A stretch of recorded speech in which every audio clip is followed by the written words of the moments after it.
Welcome to Business on Purpose, the podcast for hardworking entrepreneurs who drive our economy. I'm your host, Barry Barrett, and as a sales leader and business owner, I understand the challenges that come with entrepreneurship. Each episode, I am interviewing business owners who have faced the same struggles you have. Low revenue, a lack of scalability in their sales force. Together, we're going to explore their entrepreneurial journey and uncover the valuable lessons they've learned along the way. From mentors to advice, we'll dive deep into what has helped these business owners get unstuck and move forward towards success. Whether you're just starting out or you're a seasoned entrepreneur, the podcast is for you. Be sure and follow and subscribe to this podcast as we learn from the experiences of successful business owners and navigate the road to entrepreneurship together. Let's get started. Welcome to the podcast, Jon LoDuca with Playbook Builder. Jon has a company called Playbook Builder. It is one of the premier video-based learning, and if I get it wrong, he'll correct me, but he has built a great company. He's got a great TED Talk that you can listen to. I'll just let him talk because he's so much more a better person. I need to start that over. Dang it. I lost him. Sorry, Jon. So welcome Jon LoDuca to the podcast. He has a company called Playbook Builder. Messed up again. I've never had this much trouble. It's the villain thing. It got you nervous. It is the villain thing. So welcome Jon LoDuca. Let me do this again. Welcome Jon LoDuca with Playbook Builder. He has a company that helps people train their companies via video. So welcome to the show, Jon. How are you today? I'm awesome. Glad to be here with you, buddy. Thanks. It's good to have you. Yes. So, Jon, let's dive right in. Tell everybody where you got your start. Oh, I think like a lot of people, my story starts with my dad's story. My dad was an immigrant from Italy. They were like leaving war-torn Italy and landed in New York. And my dad was that kind of a guy who's a millionaire by 35 in like the 1970s, could barely read and write. Just a tough son of a bitch who really wanted everything America could offer and was a hardworking cat. I think he owned restaurants when he was really young. He had managed a pizza restaurant in Detroit when he was 17, and he owned it in 3 more by the time he was 21. He was like that guy. And so I grew up in an entrepreneurial household.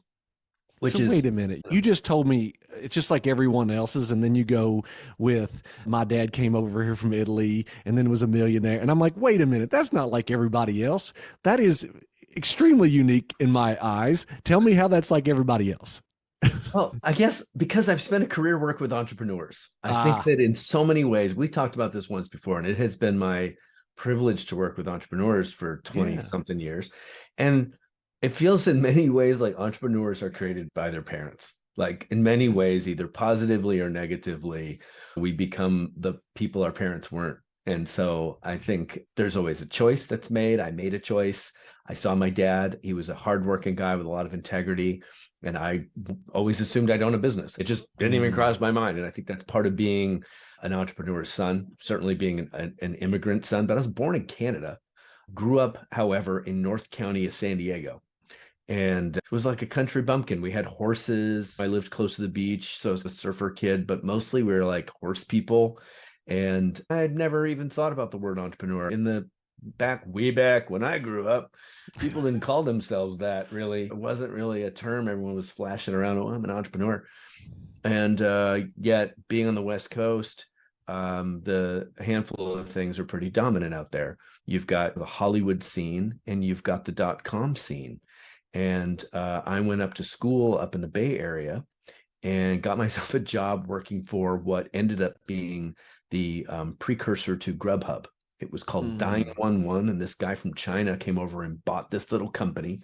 And it was like they had pamphlets or brochures or whatever in the lobbies of condos and apartment buildings, and you just flip through the book and you call up and you'd say, I want dim sum. And they'd call the dim sum company, and then they'd drive out there and deliver it to your house. So it was a analog version of Grubhub. I worked for these dudes, learned how to write code, and bailed out and started my own .com. And I had, oh God, no idea what I was doing. I just wanted to meet girls. That was the sole focus of my effort. We built a restaurant, club, cafe, and bar listing for the city of San Francisco. And we were first and we were right, but we were so dumb. We had no idea what we were doing. It was like .com Nirvana. It was like the 90s, man. And so we just dove in. It was like 1993. And we built this thing, and we had the Chamber of Commerce and Sky Vodka sponsored us. And we just thought, this is great. And I learned a really good lesson. And I'll tell you, Barry, it's a heck of a good lesson. We got our asses handed to us while we were out having a good time, waving the flag. Hey, we found some gold over here. Some big kids came and took our lunch money away. Wow. They were like, good idea. And they just kicked our butts right off of the scene with very little effort, frankly, because we were just figuring it out, proof of concept, but we were waving the flag high enough that we taught the competition. So I learned a lesson, and that is, if you have a really crappy idea, you have all the time in the world. And if you have a good idea, you have to take it seriously, because others will, and you can lose control. And so it's been my career to help other entrepreneurs who were at that moment of, holy smokes, I think I've got something here. What do I do with it? And so it's like in me, that passion of don't miss the moment. And this little .com didn't make me any money, nothing, but a good time and some great memories. I learned how to swing dance. I went out to Ann Arbor, Michigan for another .com, which seems really weird, but nonetheless, that's where I landed. And gosh, we did it.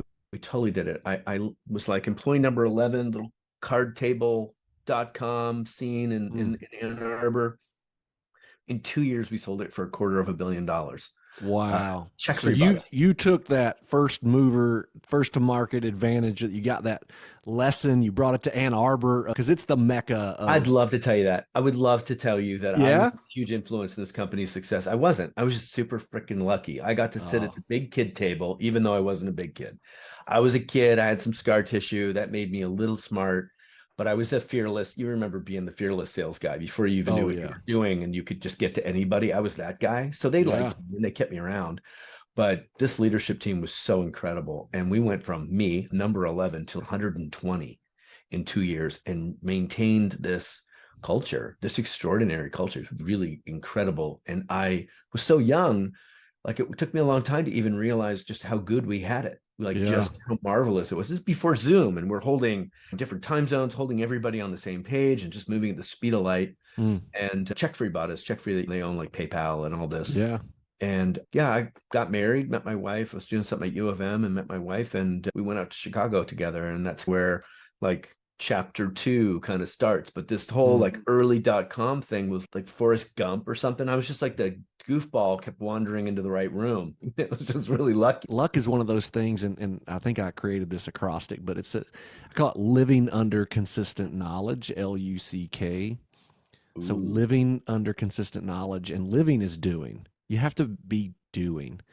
Now, you have to also be learning and growing, whether it's books, learning from your mentors, learning from whatever. And so living under consistent knowledge is luck. And so you put yourself in the ball game, right? So I'm glad you didn't take credit for it, because I resemble that remark and you said it, and I often get credited with this quote, but it's Judge Ziegler. He wrote a book called Timid Salespeople Have Skinny Kids. And if my son, he's 6'3", he's down to 222 at 18 years old. Whoa. And he's cutting. And I'm like, I just would go out just like you. And I'm like, yep, raise my hand. I'm just dumb enough to not worry about the consequences of this reckless thing that I'm getting ready to do. Yep, that's exactly right. So I got the nickname. They call me the carpet bomber when I worked there. And really? Yeah, I was just dumb enough. I would call C-level at Fortune 100 companies, and I got a knack for it. I'd call up, I'd put on the best little church boy effort on the phone, because I'm talking to a $200,000 a year administrative assistant. And I'd be like, oh, gee, shucks, ma'am. This is, Joe Schmo. He's the CEO, isn't he? Oh, he's not going to want to talk to me.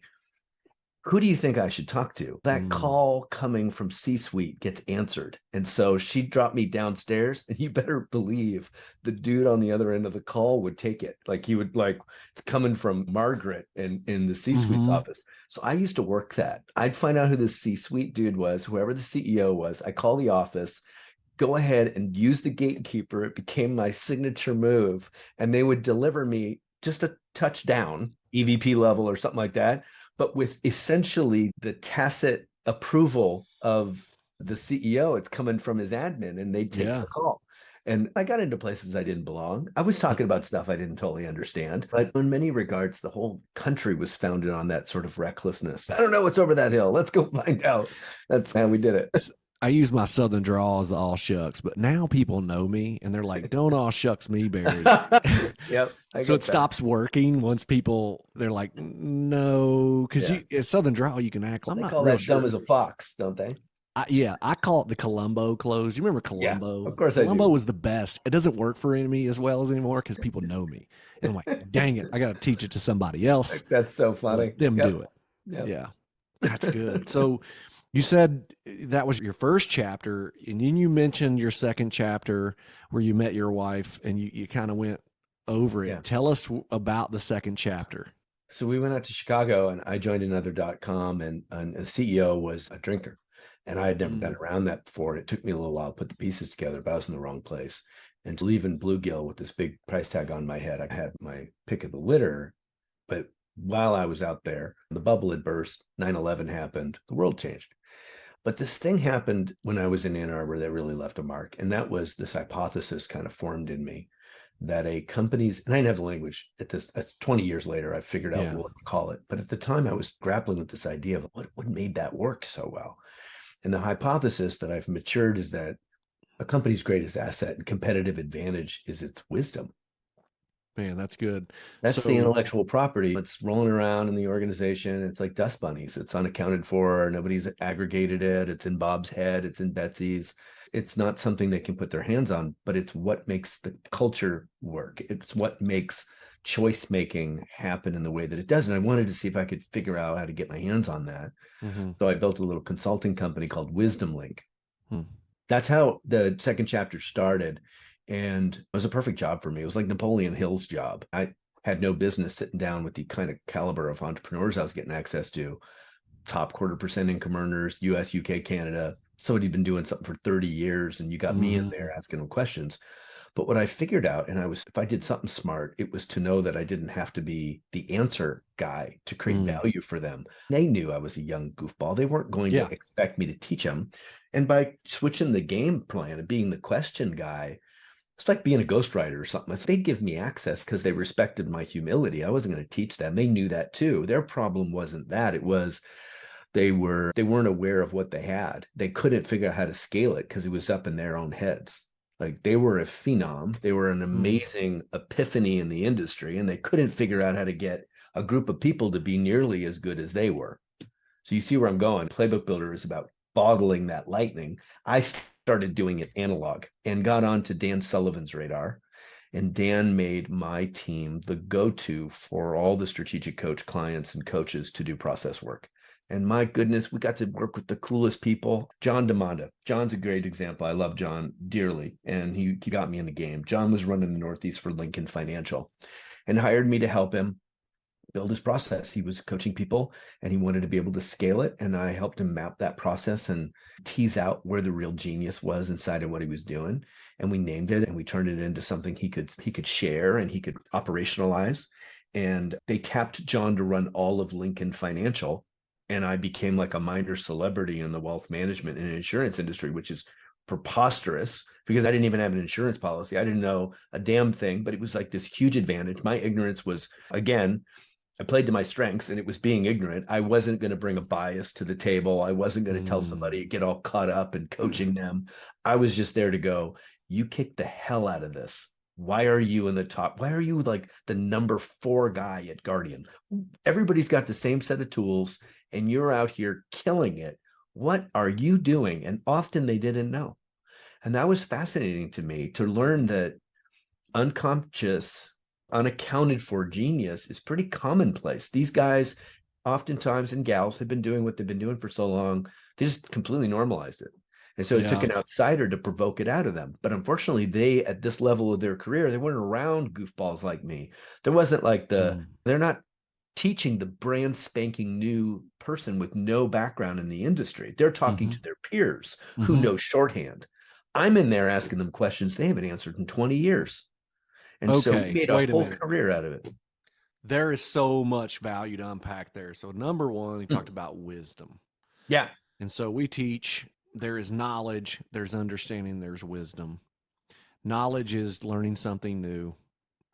Then you go through this understanding phase where you are doing it, you're trying to figure it out. Yeah. And then wisdom is where you've done it so much that Yeah. you start to be able to see, like in your matrix, you're moving the pieces and seeing them. And that's where you met these people. Yep. And so Now you I'll give met you them my at formula. wisdom. You can have this. You'll like this. It'll agree. Yeah. We say wisdom is knowledge plus experience multiplied by reflection.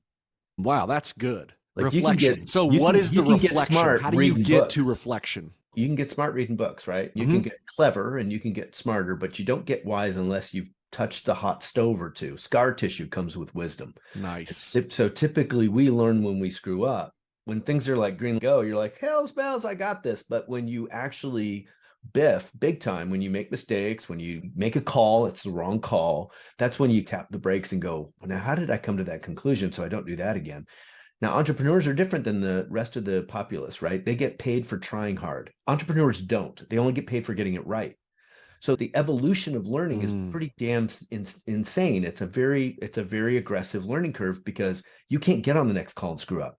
So you damn well better figure it out. And whereas if I work for you and I get paid either way, like my motivation to get better might be a very internal directive for me, but it's purely economic when you're paid on a meritocracy. It's binary. You get it right or you don't. And if you get it right, you get paid. And if you don't get it right, you don't get paid. And your kids are skinny. And so it's this learning curve that I think prompts rapid reflection and enhancement of experiences. So that multiplication aspect, you get it all day long. You're talking about the same thing. I just thought you'd get a kick out of it. But the knowledge, yeah, that's reading books plus experience. I did it. But you could live your whole flipping life not actually reflecting on the stuff that you bump into. Like when we go drinking in college, you'd wake up in the morning with a bruise on you and be like, I don't know how I did that. There's a pretty good chance you're going to do it again. But when you remember what you did, or you have a reflection on it and you meditate on it, that unexamined life is dangerous. But the examined life, the learning curve is so steep.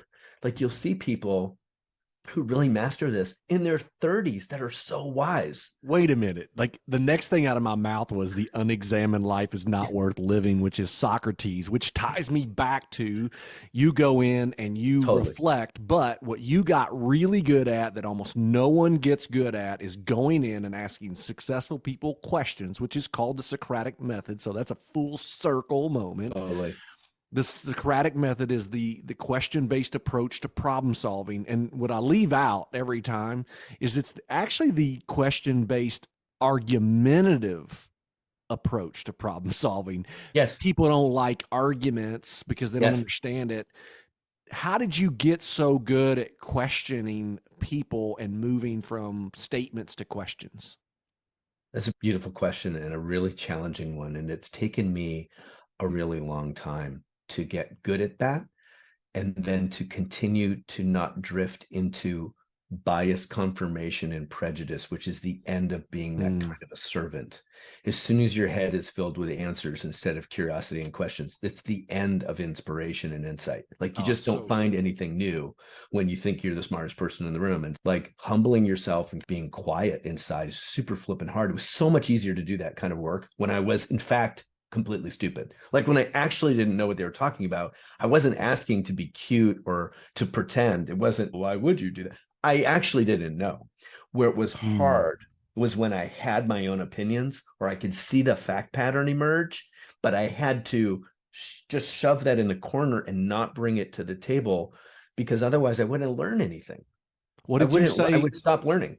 What did you say was the end of inspiration? Say that again. Biases. That is so good. Say it again. Biases are. I think biases are the end of inspiration, certainly innovation. Everybody, you nothing stop new and figure that out right there. Hear what he just said. Bias. Yeah. And how do you get there? You got to be curious, right? We call it the curse of knowledge. Yes, sir. That's it. Yeah. You're right on target. Yep. That's good. I have to credit where it's due. And Dan Sullivan gave me a tool that he gave everybody who was in his strategic coach program, but I used the hell out of it. I think I might have used it better than anybody I know. What is it? I use the R Factor DOS, and it's made me millions of dollars. Yes, it does. And we glossed that over because I guess I didn't realize that you were in strategic coach for Yeah. long. Me too. Yeah. The R factor. BizDev 101. This is how I do it now. Yeah. I tell them, and I always give credit to Dan on this. I say you need to have forward conversations, DOS conversations, and then your 3 unique conversations. Cool. That's You cool. run on EOS, you know what that means. Yeah, that's great. So forward for people keeping up is family, occupation, recreation, and dreams. DOS is dangers, opportunities, and strengths. You find the R factor, go buy the book. Or if you're an entrepreneur, go join Strategic Coach. That's probably one of the best things you can do. Yeah. And then your uniques are the 3 things that are unique about your company. And so when you go for DOS and 3 uniques, that is the shortcut to business development. It's great, Barry. Yeah. I think that's really shrewd. So I learned all that from other people. So I just put them together. I really appreciate that. Yeah, I found the humility to just sit and listen and bear witness while someone explains to you what they're trying to have happen is the most absurd, unfair advantage in a sales conversation known to mankind. And what I learned was, especially now that I'm an old guy, I used to be a young man, and young men are inclined to show off a lot and interrupt to score points. Oh yeah, let me solve that for you. That was so me. Oh, totally, dude. And when I became really good at just shut the hell up and just bear witness, just my job wasn't to, it started out, it's funny because it goes through a cycle. It started out, I was shutting up because I was scared to death of getting found out, like total imposter syndrome. So I was like asking questions. God, what does that mean? Look that up later. Yeah, totally. Then I got a little smart and that unfortunately meant, so I had to rein it in again. But when I mastered just shutting up and bearing witness, what I found was, when I stopped being big in the room, if I could make myself small and just just to hold them to answer that question, just be a presence for them to think out loud, they would start saying things that they didn't know that they had in them. Yeah. So now we had this intimacy and this trust because I knew things about them that they hadn't even articulated until someone actually waited long enough for them to dig it out. The first round of that question or any kind of question is usually BS. It's usually the stuff they tell a neighbor or what they think you want to hear. But if you really hang out, they'll really start asking themselves, and then they just start digging gold out of them, where they're like, yeah, I never really thought of it, but this is what's really important to me. And you're like, holy smokes. Then it's not sales anymore. It's collaboration. Then you're really serving at a level that is rewarding and collaborative. And boy, you don't really have to justify your fees. You don't have to jump through the feature hoops. It's like no one really knows what they want better than you do. Yeah. That's an unfair advantage. And it's not like it's because you coerced or you manipulated or shoved your agenda down somebody's throat. It's actually the complete opposite. And it's hard to do. So hard to do. And honestly, the smarter I've gotten, the harder it's been. The more things in my head that I've seen or done, and my heart is to help, I have to remind myself I'll help better with my mouth shut. Well, a lot of people, I've taught sales for years, but they'll listen to me and say that it sounds like it's being a pushy salesperson. And then we'll role play it. And they'll go, that didn't feel pushy at all. That's interesting. And then they'll role play the way they do it. And then we'll watch it back. Yeah. And they'll say, mine sounds really pushy. And I go, yeah, it's a dichotomy. And people... Can you explain more about that? What is the actual distinction? If I were to see it, what would I see? What you would see is, because what I'll show people is what I call the sexy part of closing. And so if you get to the end of your presentation and you have to overcome objections to the level where you have to ask questions around all these things, trying to get them to buy, then yeah, you are being a pushy salesperson. Yeah. But what happens is, as we teach people the Socratic method and we open up the conversation in the beginning, asking them about them and what's important to them, they start to give you all the things that are the reason they should buy. And they usually show up, their excuses are, they'll state things of the reason they shouldn't buy. And it's actually the exact reason that they should buy. And so if you listen and ask Good. questions and design your sales process all the way through, people say, well, you don't know what the client is going to say. And I'm like, ask questions this way in this script, and I'll bet you they'll say exactly what everyone else says at an 80% hit rate. So I tell people when I teach a script, I'm like, I've already sent all your clients the script. If you will use this script, they will read from theirs. And then at the end, it will feel like it was just this crazy great conversation with the professional salesperson because they've asked all these great questions that lead them to their final conclusion. And then you give your presentation, and if you've listened, you will tailor your presentation to what they told you that they need, that is authentic about what you deliver. And at the end, when you ask the closing question, is there any reason you wouldn't want to move forward today? They will be almost out of every reason except for affordability, which is the last thing I need. And if the ROI is good enough, the return on investment is ROI positive, not just with money, but how they feel, then they will buy if you've chosen the right target market. But most people will show up and do what we call the telling tension, which they tell them what their products and services will do for them. And they just do this data dump, right? And they dump the whole load on them. And so if I could just for a second, I'm going to tell you a small story. Okay. So dump the whole load on them means this. There was an old preacher that, you ever heard of these preachers that would do these tent revivals? Yes. They go to town. I'm an old Southern kid. I'm a recoveler. I'm an old Baptist kid. And we get these tent revivals. Well, this one preacher came here and he said, hey, man, I'm going to do this tent revival. So he set up this huge tent with 1,000 chairs. He did all this marketing, went out of the community. He thought this thing was going to be full. Everybody was fired up and wired up about it. So he came to the day, and the only person who showed up was this lone cowboy. And the preacher comes down. He says, John, the cowboy's name's John. He says, John, man, I did all this thing. I thought this thing would be full. He's like, what would you do?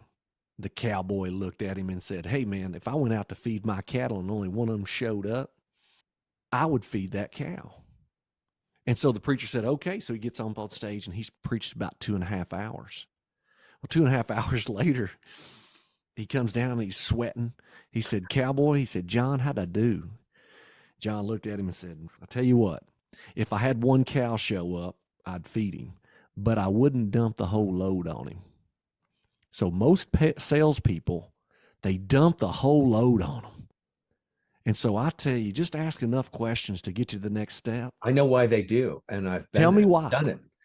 Because you didn't do your thing in the front end. So you're just poking around in the dark trying to find something. Like you just don't really know what the bullseye looks like because you didn't shut up and ask the right questions. I learned this. Karen Krumholtz, God bless her. She's Louise, 1997. She told me selling isn't telling. And I was like, it was an epiphany for me. It's not. Then what the hell is it? What am I supposed to be doing with people? Yeah. Where I started to listen was when I started to feel really helpless to close people. The helplessness actually led me to the right behavior because I realized they're not buying because of anything I say. They don't care what I have to say. I'm not that impressive. They don't trust me yet. And I don't have that kind of relationship with them. They're only going to buy because of their reasons. They like themselves and they believe in their own reasons. So I have to kind of tease it out of them. Yeah. And so what I learned was if value is subjective and they see it, they'll convince themselves. What's weird though is, and I learned this too, is you have to get them to say those things out loud. Yeah. They're listening to themselves and they listen like they're an expert they trust. Yeah. And so when I say it, it gets through a filter of, yeah, but you've got an agenda. When they say it, boy, that's a whole different ballgame. That's right. And so it's, I don't know, we hear that voice and it's the voice. When I'm coaching salespeople, I ask them, I say, okay, and this is in a room and usually we walk in, I say, okay, somebody get by show of hands they'll play my game. And so I'll say, let me ask you a question. On a scale to 1% versus 100%, how much do you trust me? And guys like, I just met you 60%. And I'm like, wow, 60%, that's pretty high. Yeah. Why do you trust me? He said, my company wouldn't have you in here Right. if you didn't know what you were doing. And I said, okay, Right. so I've got trust by proxy. Yep. And I asked him when I Good. first walked in here, what was it? And they say 60%. After 3 or 4 hours of talking and collaborating, how much do you trust me now? And they'll say, about 70%. I was like, oh, so what I've said and done has moved at 10%. And they said, yes. Let me ask you this, John. How much do you trust yourself? And they say, 100%. And I'm like, I wouldn't trust myself 100%. I give myself bad advice all the time. I said, let's say 95, right? So you trust me 70 and you trust yourself 95. Will you ever trust me more than you trust yourself? No. Then why would I ever tell you anything? Why wouldn't I just ask you a series of questions to get you to say it? So therefore it must be true. And then ask you more questions. That's right. And then the last question I usually get to clients, and I say, John, if you don't use what I'm proposing, what else are you going to use? And then that gets them, right? So if they don't have a plan there, they have to use me. They don't have another plan. Mm-hmm. So that last question will get people to use you because they didn't think about it that way. And if there is another, go, let's talk about that. What would that look like? And now you're giving them a way to collaborate with you about something else that is not you. And then the hard thing, though, is you got to keep yourself with an open mind, ask them questions about what it would look like to go to your competitor. Yeah. One of the things that impressed me about you the most is you talked to me about using your product. That's how we met. We had an introduction. And I said, John, for what I've done and what I'm going to do and what I've already started, this is going to work with me. But I'm like, all my clients would be better off using yours besides this. And you were like, that sounds fantastic, Barry. What you never did was try to push me to use yours over what I'd already chosen after I had all the information. So tell us how you kept your own self-interest out of that in order to actually do the right thing that you thought was good for me. It's a corny thing, and it's not even going to sound genuine. It's so corny, but I just somewhere in there decided that old Ziegler line was true. You get what you want by helping enough people get what they want. And I really just decided somewhere in there, I don't know when, but that I would just serve the hell out of people. I remember I told you I was working in Chicago. I was working for this guy whose CEO was an alcoholic. And man, couldn't have hit me over the head with it. But I just was complete ignorant. I just had never experienced it before. So I didn't detect it. But I remember working there. Somebody called up and I got on the phone with them and we were discussing what they needed. And I said, you don't need what we have. You should probably be doing this instead. And I was like, good gosh, what the heck did I just do? I got a referral. Yeah. And it was like, God was like, I'm going to give you a little hookup here, just a little taste, just so you know you're on the right track. And I just decided to live it like that. And I know it's corny. And like I said, it probably sounds, oh, aren't you the Boy Scout? But the truth is, like, hell, I don't know what else to do. I've tried talking people into stuff. It's not like it works. Buyer's remorse is a real thing and it doesn't go over very well. It hurts your brand. But just, I lived in the 80s, right? I grew up as a kid in the 80s. Coercive selling was coming to its end. Yeah. You introduced the internet where people could sniff around and they could check things out. Man, the gig is up. Like, you can't do that stuff anymore. You can't. So it's like, where do you go? You genuinely try to help people. And I don't know, I'd like to think that in this age of AI, like, we can tell when somebody really cares. We can tell when they're a chat GPT. Hello, I really care. And my path has been made quite easy by people who are just incredibly generous. Well, what maybe doesn't I was make dumb or whatever, but they looked out for me because I was trying to help. I was sincere in that way. What doesn't make it another thing? I told everybody the story before you shared that. That's how you did it in my life, and I'm like, that feels so good. And Zig's my hero. If you can help enough other people get what they want out of life, you can have everything in life that you want. Some of the things money can't buy, but all the things money can buy. And what that allowed me to do was actually have a deeper relationship with you that was outside of me being your client. Yeah. And we just started getting along. And I'm like, at the end of the day, I might be wrong Oh, you about are. the You totally are. choice that I made. Yeah, and I know totally. that, but I'm just waiting for you. It's okay. I'm open to it. I tell people there's a close called the takeaway close, and it Yep. works. And Yep. I'm not trying to manipulate you. I'm just saying, hey, it might not be right for you. And you're taking it Yep. away from people, which makes them Yes. pursue it more. It's Yes. very human. You watch young teenagers do this to each other all day long. And you got to, in teenage years, you almost got to be mean to the person to get them to want to like you, which is when we get into our 40s, we're like, that's a young man's game. Let's just pick the right person. And so when we get to our 40s, you can't be inauthentic about that. And when you get into your 40s, you actually have the buying ability that other people don't. And so that it's a dating game that is built on Those authenticity, analogies not make a lot of playing sense. I've games. also likened it to having a bouncer in front of a bar. You create scarcity. We're not letting anybody in who's just walks up here. Like any Yeah. old goofball can get into a TGI Fridays. Sorry, TGI Fridays, but Right. it's the Right. hip bar with the bouncer who's trying to keep the Yeah. goofballs out. That's the bar we all want to get into. We all want to be privileged. And so scarcity creates that, Yeah. especially the higher up in the food chain you go. I've seen grown men make absolute fools of themselves, and you say, I don't know if this is for you. Yeah, you and I talked about movies before we started recording, but what you just reminded me of was Young Guns. You said you Yes, can't just be some geek off the street. You got to earn your keep. that's Love exactly that right. line. Yeah. So that's good. I love this. This is the kind of conversation that's been the psychology of sales has Oh been yeah. a part of my career forever, mostly because the people I was interviewing and extracting from were producers and got Mm-hmm. mastery of the whole equation, the totality of experience, Oh yeah. everything attended to meticulously by someone who may make seven figures on a sale or is going to do so much transactional volume they'll make 7 or 8 figures in income. They're meticulous, and it's so much fun gabbing with them because Mm-hmm. no stones left unturned. There's a why behind every how. It's just like Mm. talking to you. It's the same exact thing. If I told you, how do you close it? How do you get that kind of close ratio? Is it an accident? Do you just put it in the spin cycle and see what pops out? I bet like hell you don't. I Fun. actually now in my stage, I'm referring out 60 to 80% to other Jeez people. Louise. Are you really? Yeah, because you get to the point where you Because they're are not a fit? only, yeah, for whatever reason. So there's multiple reasons. One of the things that I tell people is this the right product for you? Are we the right people to deliver that product? And can you afford it? Those are the three questions that everybody Yeah. wants to know whether it doesn't matter what business you're in.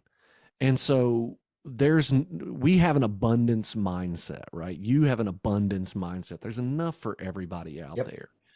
The trick is you're talking about scarcity, supply and demand. You can either build your company like Walmart or Amazon, where you can create so much. You just have to build, and there's almost never an end to supply and demand. So you can sell it cheap and all those things, right? But there's nothing extra you're going to get from those people. Or you can create a business, and I'll be honest with you, I've never been in a business that wasn't this. I spent about 15 years in sales, and then I became an accidental entrepreneur because I Mhm. got so fed up. But sales set me up for everything. And so we decided a long time ago to build something that was smaller, but gave so much value that we could charge more, sometimes double the market rate. And people say you can't do that. I'm like, you can, but you have to be very intentional to do it. And so everything I've ever sold, I've made a decision to make sure it was the best in the market, or one of the best. The best is subjective. One of the best in the market. I could charge a lot greater rate because it was so valuable, especially with perceived value. And then I could differentiate myself from the market no matter what it was. I'm never going to make myself a commodity. And how do you make yourself not a commodity? You add service to it. So one of the things, I'm an implementer, and I tell people, and listeners can listen, I'm one of the most direct implementers you're going to meet. If you get offended easily, you probably need someone with a softer touch. I didn't say I'm better, they're worse, or vice versa. It just is, because I will say stuff that seems like it's going to really get under your skin on purpose to get you to think.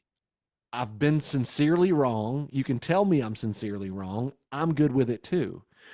The other thing is, if you walk into our family business, you're going to see my nephew who's 22. You're going to see my brother on the front counter who's 40. You're going to see my mother in the business. She is the bookkeeper. You're going to see my other two little brothers if you go back in the production. So I can literally work with you if you're a family business, and I can teach you to have crazy, authentic, tough conversations, and still Thanksgiving dinner tastes really great. If those things are good, I'm good. Is this the right system? Am I the right implementer? And is it ROI positive? If those three things are yes, then we're good.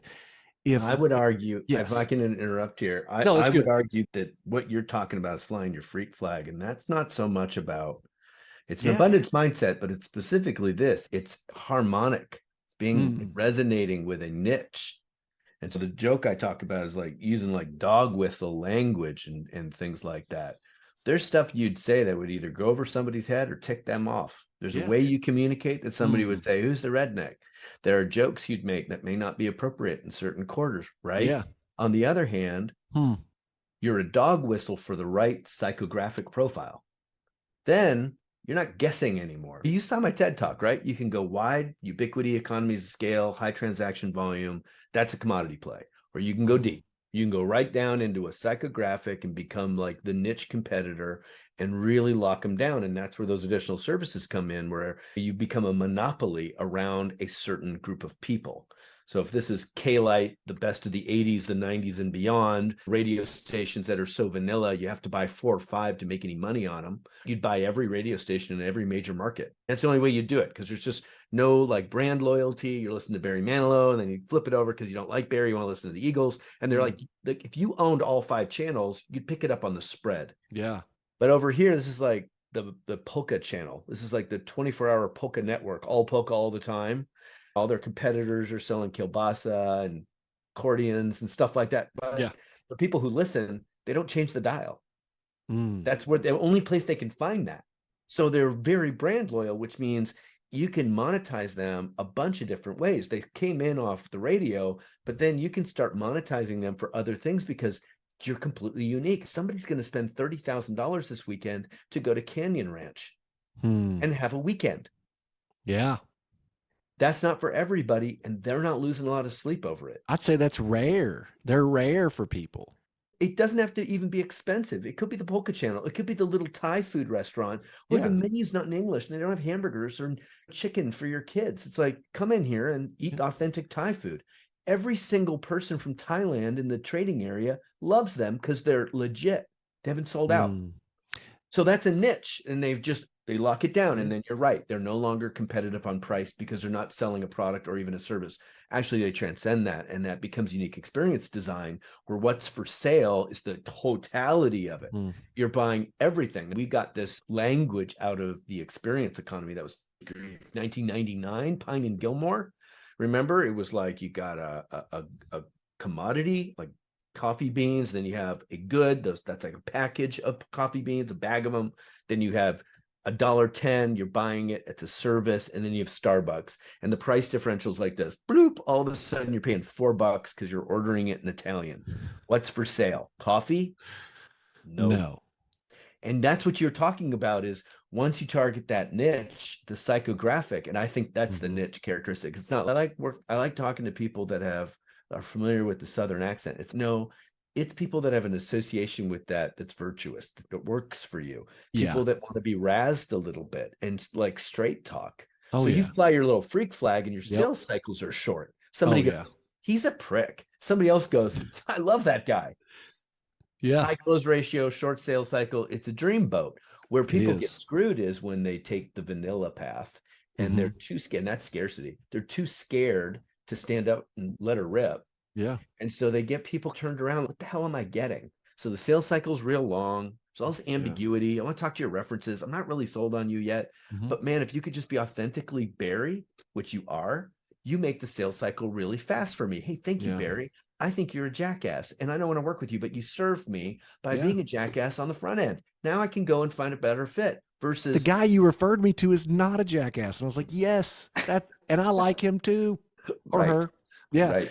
That's Right. Seth Godin sums it up. He says, people like us do things like this. That's exactly right. That's Yeah. exactly that club. That's that sense of like why there's a bouncer. And the bouncer in this nightclub is your price points.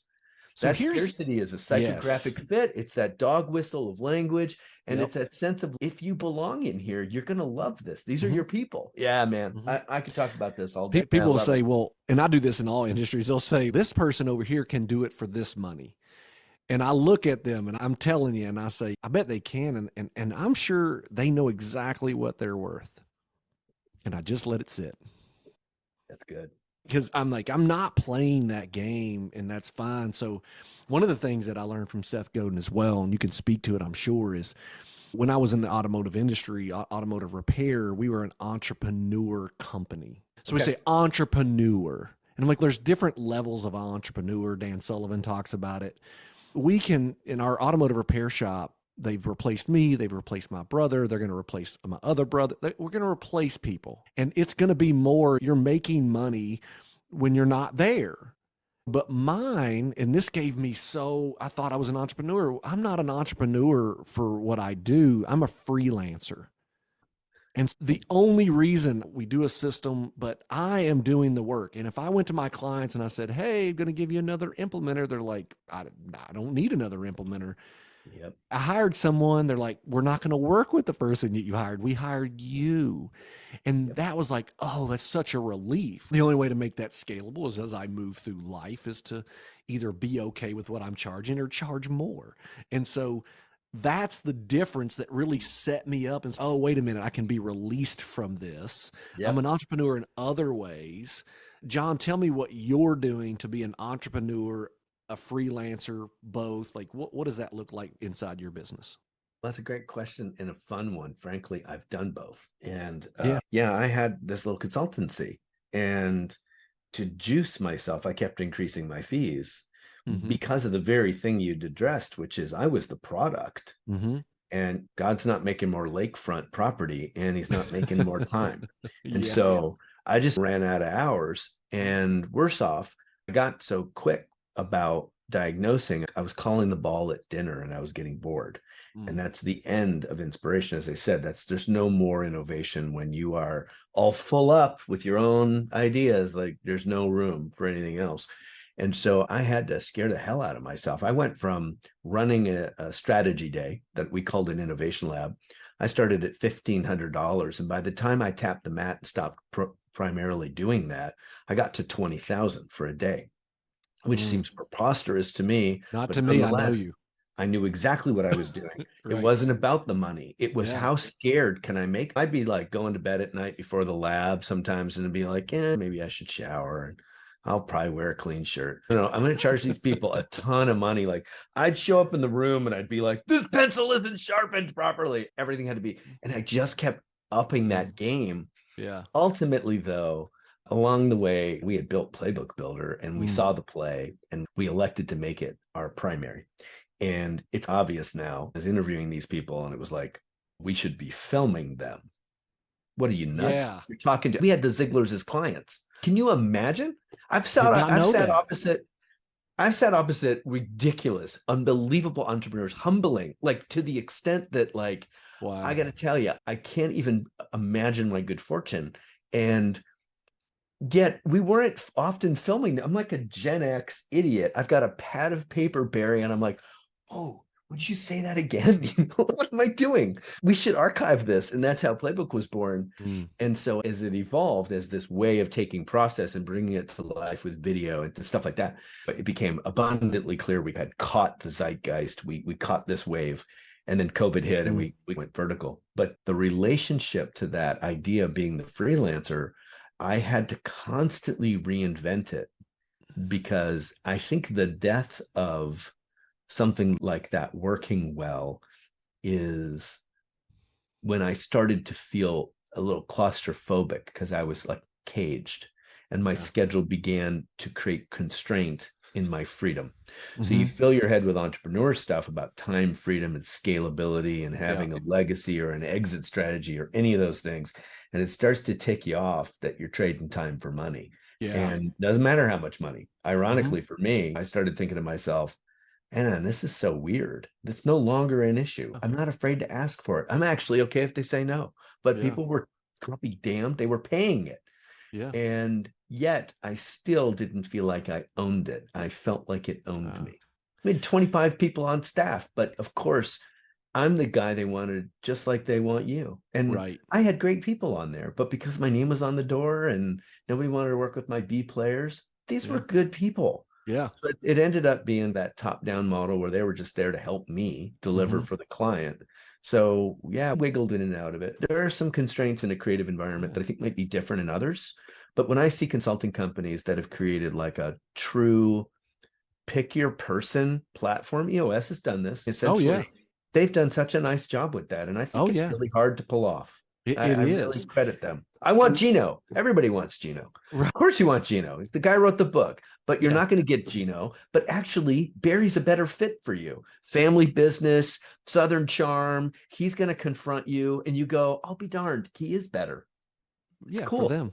Yeah. Yes. And what's funny is I want to hear people hear that it wasn't good for John long term, but if you decide you want to be a freelancer and that is your idea of your great life, you should do it and stop listening to Oh, other yeah. people and say that, because I'm not a great entrepreneur. I don't like to sit and run a company every day. I love to start them, hand them off to great people. I'm a That really still high makes you quick an start. entrepreneur, Barry. Let's What? just be clear. That's still an entrepreneur. You got to have that tactical team Yeah. in order to be able to throw them over your shoulder. Yeah.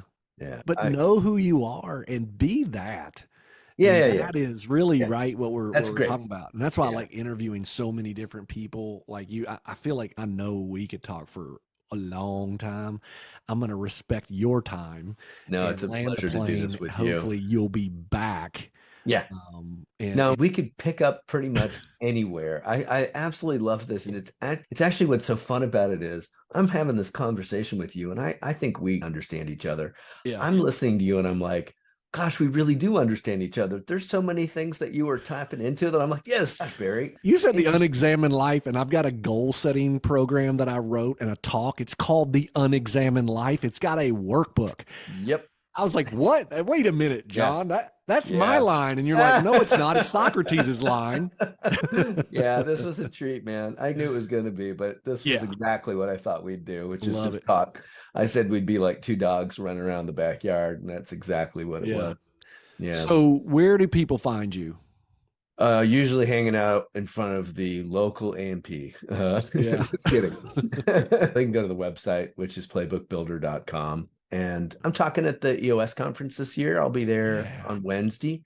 And I'm excited about that. I love that community so much. It's cool that I get to talk and everything, Yeah. the booth and all that. But I actually just really like the people there. Like it's just a cool community of people.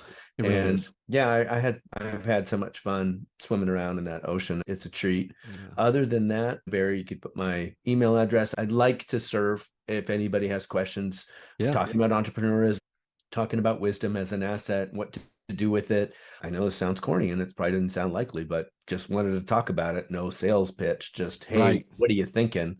I used Mhm. to be in the business of helping entrepreneurs monetize. So we could put Yeah. my email in there. And if anybody's curious about that, you especially with your stupid other platform you're using. Yeah. 100%. Yeah, they're welcome to give me a shout. I'd enjoy it. I get a real kick out of that. Just so everybody knows, like we have plans to use yours now because of your gracious help first attitude. Thanks. And look, you will not go anywhere but right reaching out to John. The website would be in the show notes. All the information will be in the show notes. So I think this has been fantastic. So thank you and have a great day.